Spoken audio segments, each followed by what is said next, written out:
M. Amin Michel, qui est Michel Amin, jusqu'à là inconnu de la scène politique de notre pays, est-il capable de relever le défi? Mais je vais vous dire une chose. Vous savez, il y a la catégorie socio-professionnelle des personnes. Les Centrafricains n'ont pas l'habitude de trouver quelqu'un de pointure. J'étais enseignant d'une université, professeur en chimie, pendant des années. Je travaille dans les entreprises des armements. Je suis consultant.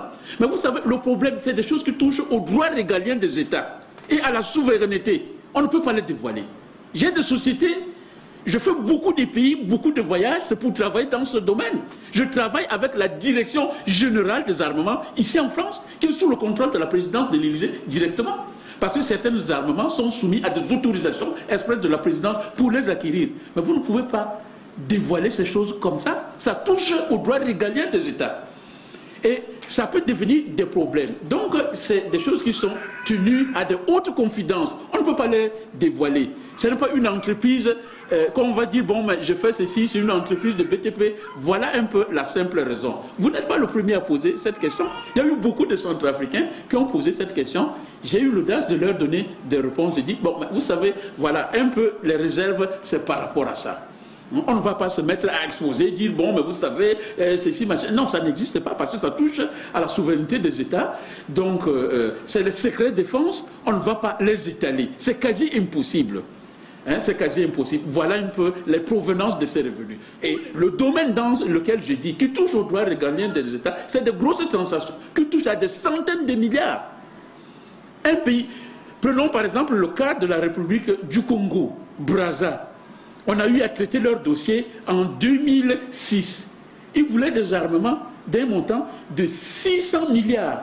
On a refusé parce qu'ils étaient sous embargo. Et vous savez, quand les sociétés, par exemple, essaient de coordonner pour quelqu'un qui est grand acteur dans cette société, et on lui met, par exemple, à cette convention consultant international qui travaille avec la société, prenez seulement 2% ou 3% ou 5%. Qu'est-ce que ça représente? Et si vous avez comme ça 10 pays avec lesquels vous travaillez, vous voyez un peu ce que ça représente, sans compter les entretiens et tout ça. J'ai des entreprises avec des registres de commerce en bonne uniforme, des comptes de société. Toutes les fiscalités de ce qu'on a à l'extérieur, tout pays est justifié. Vous savez, les meilleurs outils pour éradiquer un conflit dans un pays, que ce soit une guerre, c'est la communication. Il faut faire des concessions, les états généraux. Ce que le gouvernement de la transition n'a pas pu faire jusqu'à aujourd'hui. Nos soi-disant premiers ministres, les ministres qui se positionnent pour les courses, pour la course élective aujourd'hui, ils sont les causes de la souffrance des Centrafricains. C'est eux qui ont créé les inégalités sociales. Donc, quelles qu'en soient les questions qui vont sortir, sachez que l'unique réponse de la crise centrafricaine, c'est les inégalités sociales créées par nos soi-dirigeants. Le bureau politique provisoire, ils sont partis avec les experts à Douala pour la formation. On a dépensé 377 millions. Est-ce que vous pouvez vous imaginer des malversations, des dissimulations qu'ils ont pu faire dedans? Bon, on ne peut pas crier haut et fort là-dessus parce que ça deviendra très salissant. Donc, pour moi, j'avais préféré enterrer ça, qu'on n'en parle pas. Ils sont rentrés à Bangui, ils avaient le compte du parti à disposition. Mais si on vous sort l'État, mais vous aurez les larmes aux yeux. La question que vous avez posée, vous ne pouvez pas. C'est pour cette simple raison que j'ai dit à mes cousins d'être un peu vigilants sur tout ce qui dépend des finances. Avant qu'un centime ne sorte, si je n'envoie pas l'autorisation, qu'on ne le décaisse pas. Parce que ça allait déjà dans tous les sens. Et c'était très catastrophique. On ne peut pas continuer comme ça avec la gestion. Et ça nous conduit dans les anciennes pratiques des anciens régimes. Toujours des malversations financières, les dissimulations. C'est tout ça qui nous ont conduits dans le chaos. Mais un parti politique qui commence déjà comme ça. Si on continue avec ce genre de personnes, on va aller jusqu'à où? Vous avez dit que j'habitais à l'hôtel Ledger sans aller voir les habitants de Ledger. Mais ce n'était pas ça. J'avais demandé pour aller les voir. On me dit non. C'est une zone, je ne sais pas quelle expression ils ont utilisée. Je voulais aller à l'aéroport, ils ont refusé. Au niveau de l'aéroport, on les a envoyés 21 millions. On les a envoyés 21 millions. En disant, bon, mais comme on ne peut pas avoir accès là-bas, Les représentants, on les a convoqués. Les femmes sont venues, les hommes, la jeunesse. Parmi les déplacés de l'aéroport, on les a remis 21 millions en espèces. Il peut te poser une question là, donc là, la droite, il ne fallait pas la paix, ça va la paix. Non, moi, comme on repasse, c'est parce que moi, je suis là. Ils allaient avoir mon âge de ça, à la responsable, quand Awali a la formé, a mené l'organisation, à Biota la Biota Wali Aga. Si à jeunesse Aga, à la gare, il a échangé, à la UCT, échangé, à la si à côté de Kiloni, il non, à la Toba, à Toba, je pensais 6 personnes par bureau. À la soirée représentant Wali, à la soirée représentant à la soirée représentant jeune. Non, mais il faut, tu peux voir comment ça ne papa. En famille, des autres, c'est ça là. On va aller à identifier tout. Ah, vous n'avez pas passé à et puis, le monde, il nous dit comme ça. Il y a la personne qui gagne. Ah, ça, il y a une question, il y a ça. Ah, pareil, ton tel journaliste sur le côté de ça. Oui, mais non, mais papa, la prochaine fois là, il ne faut pas. Moi, pour jouer, il faut passer. On va la leçon. Il faut pas que ce soit. J'étais à Bangui, je voulais me rendre sur le site. Tous vos collègues du GP qui étaient présents, ils ont fait un convoi de 3 véhicules, ils étaient sur le site, ils ont dit il y a tel qui va venir à telle heure pour visiter le site, après on va aller dans le site qui se trouve au niveau des églises, ils vous ont fait toutes les tours de ce site. C'est eux qui sont venus me dire qu'on a interdit que vous ne pouvez pas mettre pied là-bas, c'est une zone humanitaire, on ne veut pas un homme politique entrer là-bas. Vous pensez que ceux-là ils vont mentir? Appelez tous vos collègues, parce que c'est l'ensemble des GP qui sont partis. Je les ai dit, je vais avec vous. Je veux constater, je veux toucher cette souffrance et vivre ça de ma peau. Et que je voie avec tous nos frères qui sont sur le site. Donc j'ai envoyé le groupe de journalistes, dit, allez-y, vous préparez le terrain dans l'après-midi à 14 h, j'arrive. Ils sont arrivés là-bas.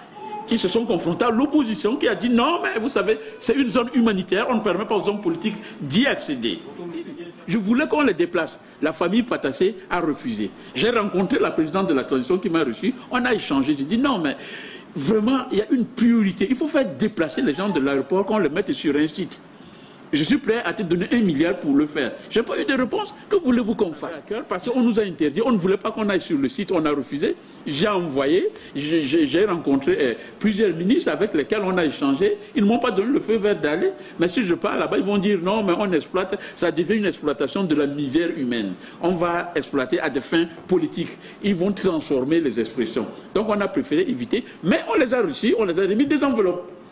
Quitte à eux maintenant d'aller gérer cette enveloppe. Qu'est-ce qu'ils en ont fait avec? Ça, on ne sait pas. Mais quand en ce qui concerne le groupe GPIC, tous les journalistes sont venus avec Aki Bata Sandi et tous les autres. Ils étaient présents.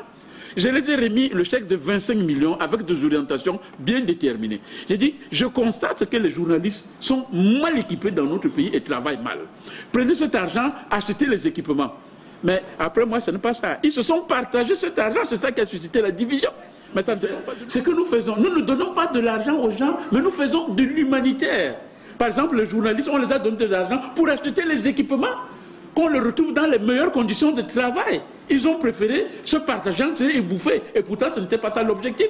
Nous, on fait de l'humanitaire. Ce n'est pas qu'on distribue de l'argent aux gens. On ne distribue pas de l'argent.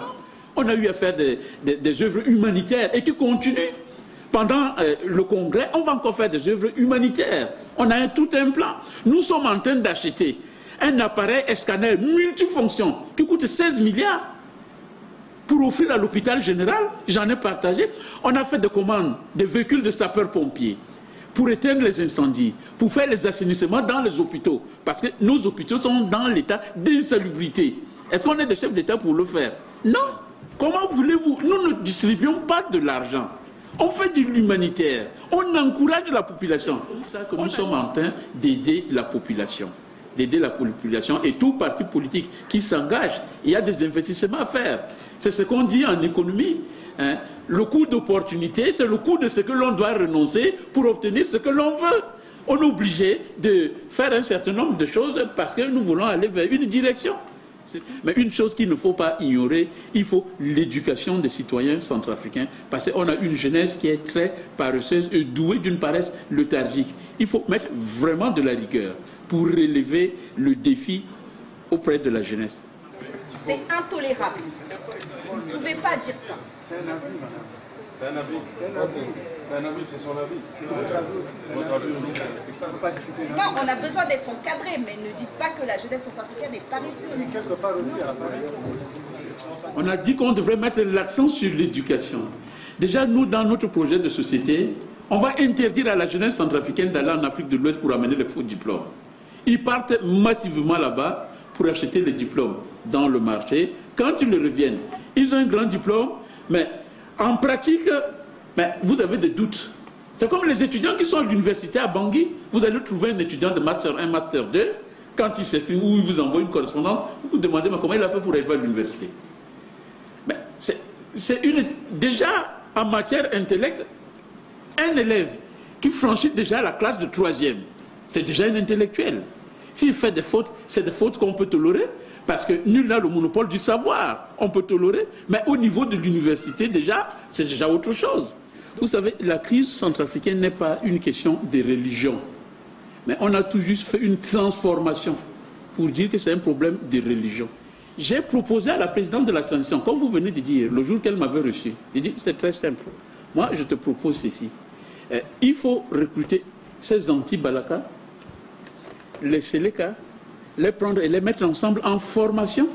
Ils vont devenir les compagnons d'armes. Ça va atténuer tous ces mœurs et ce problème sera définitivement résolu. La solution la plus simple, du moment qu'ils ont déjà touché aux armes, vous les laissez dans les quartiers, vous les laissez dans leur circonscription. Il y aura toujours des insécurités. Le coupeur de route, le grand banditisme va se développer. Et ça s'est déjà développé à Bangui. Il y a trop de braquage. Est-ce que dans le passé, on avait des problèmes de phénomène de braquage? C'est un phénomène nouveau. C'est un phénomène sociologique qui nécessite de faire des enquêtes, des recherches, recueillir toutes ces données, les analyser et apporter une solution. Voilà le problème de notre jeunesse. Toujours chercher à les familiariser dans une formation, comme ils ont goûté déjà au goût militaire, quitte à faire une répartition, d'autres dans la gendarmerie, selon l'évaluation des niveaux, d'autres se retrouvent à la police. On peut créer une unité de la police municipale, les insérer, ils auront des occupations et ça va atténuer tous ces problèmes et on va en découdre définitivement avec vous. En matière de sécurité, nous sommes en train de travailler sur le projet de société en ce qui concerne la société. Parce qu'aujourd'hui, c'est le grand souci de nos compatriotes. Problème de sécurité. La personne comme Dole Guélé que vous venez de dire, Dole Guélé a fait quelque chose qui a touché à la vie de l'opinion nationale centrafricaine. Celui qui a vendu la robe de l'impératrice Catherine Bokassa. Et ça, il ne devrait pas le faire. Parce que ça fait partie des patrimoines nationaux. La robe a coûté 32 milliards. 32 milliards, tout ce que Bokassa a mis dessus, ça a coûté 32 milliards. Dole Guélé, Premier ministre au temps de Patassé, vient voir Catherine en demandant mais est-ce que je peux vendre cette robe? Catherine a dit non, gardez ça comme patrimoine national. C'est un souvenir pour les Centrafricains. Les Dole Guélé sont partis, ils ont vendu. Pendant les élections, j'ai donné 5 millions à KNK. Les élections présidentielles, j'ai donné Patassé Bozé partait en Chine. Je l'ai reçu à l'aéroport ici à l'hôtel Hilton. Je suis venu, on a eu à faire des échanges. Vous parlez de KNK. Monsieur Simplice Feikoumo, qui est l'oncle, qui a été l'oncle de Bozé, celui qui est en train de faire des projets de l'UNDP aujourd'hui, il est à Douala. On lui a envoyé de l'argent pour payer son loyer parce qu'il est en difficulté. Mais, anyway, Fio, il est ambassadeur au Zaïre. C'est lui maintenant qui est dans l'UNDP. Il est en train de faire le projet. Vous savez, il y a un problème, comme notre frère banquier venait de dire tout à l'heure. Le problème qu'en Centrafrique, on n'a pas de banque. On n'a que des petites caisses commerciales.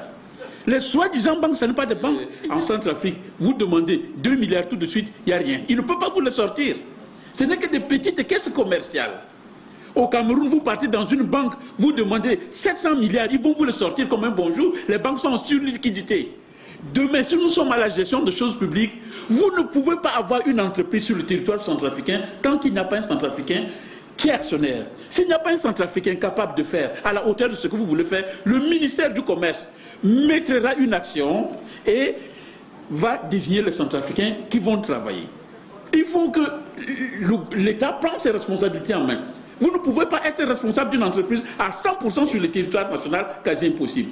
Et si nous, il arrive à ce qu'on sanctionne une entreprise, on va prélever directement sur votre compte. On n'attend pas que vous venez payer. C'est tout ça qui ont généré des problèmes dans la caisse publique. Il n'y a rien. Les gens sont en souffrance. Les entreprises, ils exploitent à fond. ils font des dissimulations, il n'y a pas de punition. Nous, c'est la discipline. Vous savez, demain, moi, chef d'État, si on vous condamne 10 ans, vous allez finir votre 10 ans. N'attendez jamais une grâce présidentielle. Je ne le ferai pas. Mais si on vous condamne à mort, je signe le décret, on vous exécute. Je suis mandat si j'ai peut-être 5 ministres qui sont mandats et que le travail est bien fait et qu'il n'y a rien à leur reprocher. C'est des Centrafricains comme tous les autres. Mais ce n'est pas parce qu'ils sont des mandats qu'on va leur laisser faire ce qu'ils veulent. Si ça ne va pas, je cogne durement dessus. Si tu mérites la mort, je demanderai qu'on t'efface. C'est ça. Et nous voulons tout juste susciter une révolution dans notre pays. C'est tout. C'est le patriotisme. On veut prouver qu'on aime notre pays comme tout autre qui se positionne. Mais le nationalisme n'a jamais été une bonne chose. Donc ça, je vous dirais non, ce n'est pas une bonne idée. Même si il faut privilégier les nationaux, mais ce n'est pas pour autant. Dans d'autres secteurs, on ne peut pas. On ne peut pas. Qu'est-ce que les nationaux... Il y a des secteurs que les nationaux n'ont pas de compétences. Si vous privilégiez les préférences nationales, qu'est-ce que vous allez en faire avec? Ça devient des problèmes. Ça devient des problèmes. Donc le nationalisme n'a jamais été une bonne chose. Et ça ne fera jamais partie du programme de l'UNDP. Les Centrafricains, tout seuls, ne peuvent pas relever le pays. Ça, je vous le dis en toute honnêteté. Si on vous dit que les Centrafricains, tout seuls, on peut le faire, ça ne serait que de l'orgueil ou de la cuisserie ou du pédantisme. On s'étale, on veut montrer qu'on est ceci, mais on ne peut pas. Tout seul, on ne peut pas. Il faut de l'ouverture. On aura des mains, des gens compétents de l'extérieur qui peuvent nous aider à relever le pays. J'ai commencé ma construction, j'ai pris un ingénieur en Centrafrique et tout pour faire ma construction. Tout ce que j'ai vécu, ça m'a...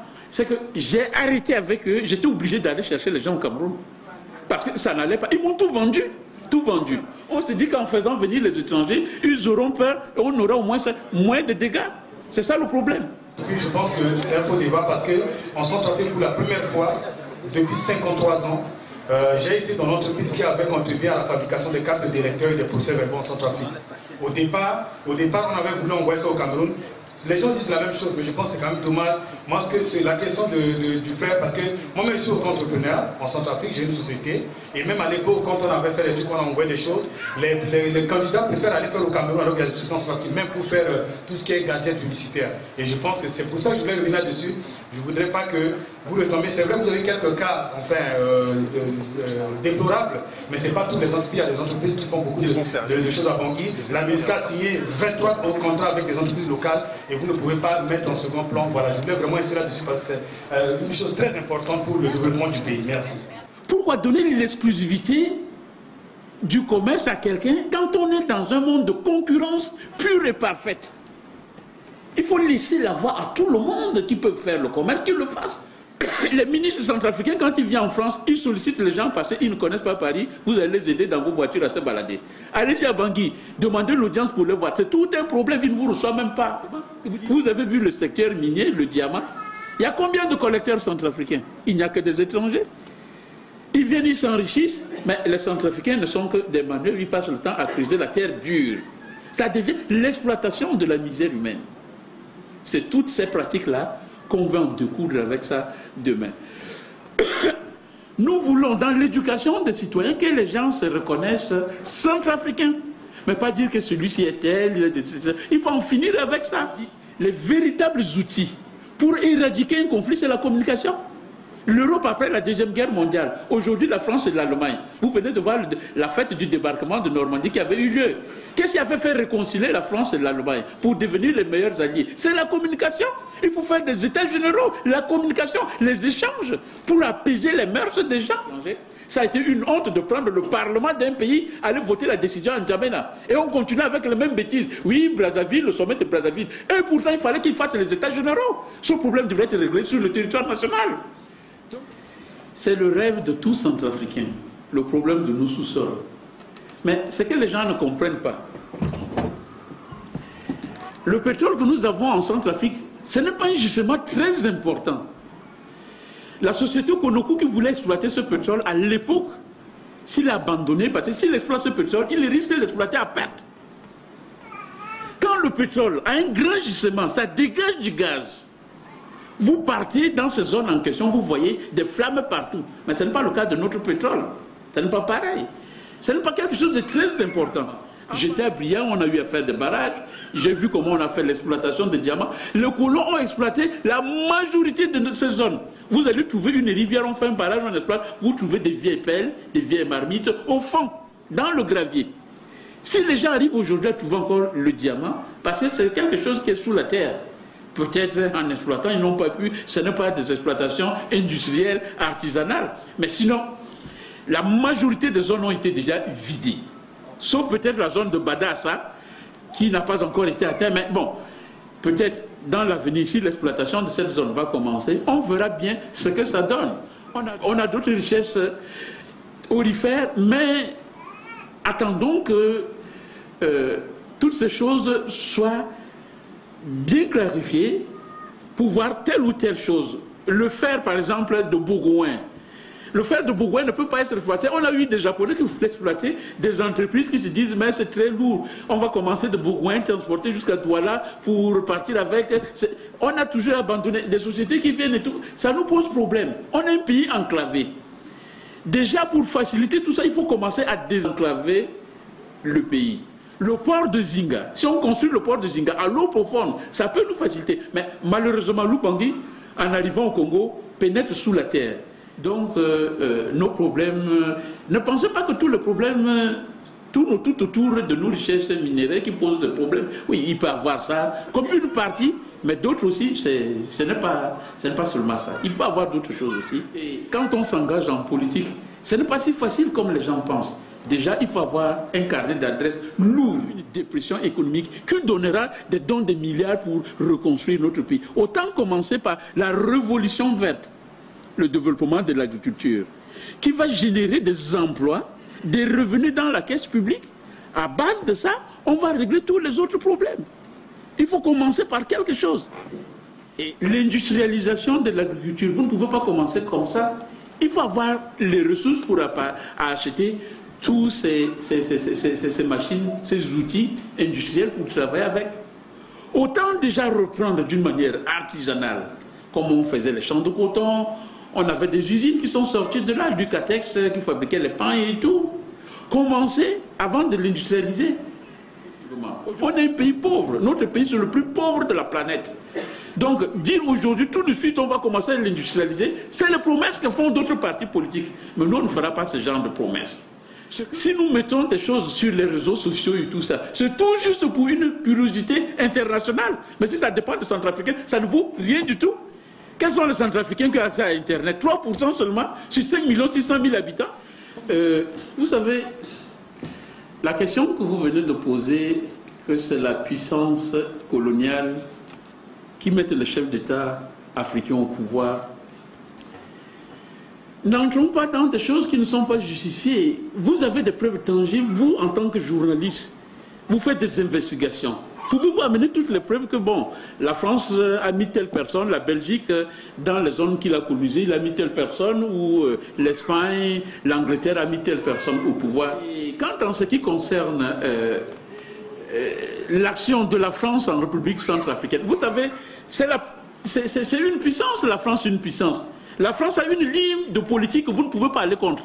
Et c'est comme ça que ça se passe. Que vous le voulez ou pas, ils ont une ligne de politique. Quand ils vont dans n'importe quel pays pour intervenir dans des conflits, ou dans les ex-pays qui sont de la colonie française, ils ont une ligne politique déterminée que vous ne pouvez pas aller contre. Que vous le voulez ou pas, c'est ça. Mais quand on est en position de faiblesse, qu'est-ce qu'on peut faire? On ne peut que capituler. On ne peut que capituler. Bon, l'assimilation est difficile dans son sens propre. Ce qui fait qu'on reste toujours dépendant de la puissance coloniale.